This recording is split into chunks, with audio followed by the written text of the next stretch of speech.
Whenever we do second dates, some people actually want a second date. Some people just want to figure out what happened on their date and why the person isn't calling them back. Yeah. And then there's Sean, who's on the phone for a second date right now, and he wants both, pretty much. He says it was one of the strangest dates he's ever been on. Ooh. So, Sean, how are you?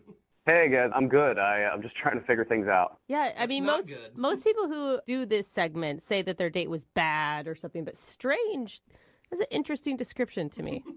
Yeah, I've just been trying to figure it out, and I don't understand. I've asked my friends. I could use some help here. Okay. What's the girl's name you want to call? Jessica. Jessica. All right. And tell us a little bit about your date with Jessica. Okay. Where to start? Oh no. All right, so we met online. Mm-hmm. She's super cute. So I figure, okay, let's go to a bar. Let's talk. So we go to this Irish pub, and you know those dates where it's just like not right, where like you're trying to have conversation, but there's always this awkward silence or long pauses, and you can kind of like never get any momentum. Oh, Yeah. no. Sounds fun. It was just painful. Uh-huh. Oh, no. All right, so this is happening. I've had this situation before. It's like there's not chemistry or whatever. So after like 45 minutes, I gave it the good old college try or whatever. We weren't clicking, so I just say like, hey, we can just leave. We can just end this date, and that's okay. And what did she say to that? She seemed super relieved. Okay.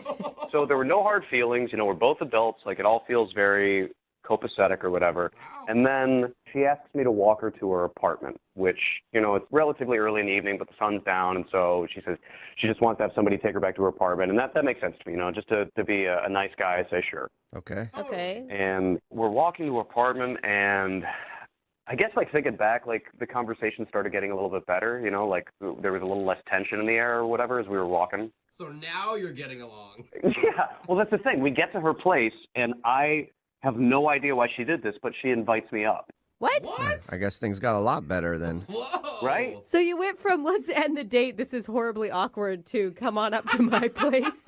Yeah, I didn't know what was going on either. In my head, I was thinking, really? Like, I didn't say that out loud, but I was totally thinking it. Yeah. So, did the date continue up there? Surprisingly, it did. Really? I had, like, no expectations. Yeah, I wasn't planning on anything happening. I was just like, all right, well, let's see what happens, Like, Yeah. or maybe she was just even inviting you to be polite because she thought it was the polite thing to do after you walked her home. I don't know. I guess my mom's friends would say, like, do you want a glass of water or something? It wasn't, like, Right. that polite, but, Right, right. So how did things go up there? We're hanging out and we're watching TV. We start watching some game shows and we're laughing about how cheesy that is. And I guess like because all the tension was gone and because we were laughing with each other and just being ourselves, one thing leads to another and we end up hooking up. Oh my God.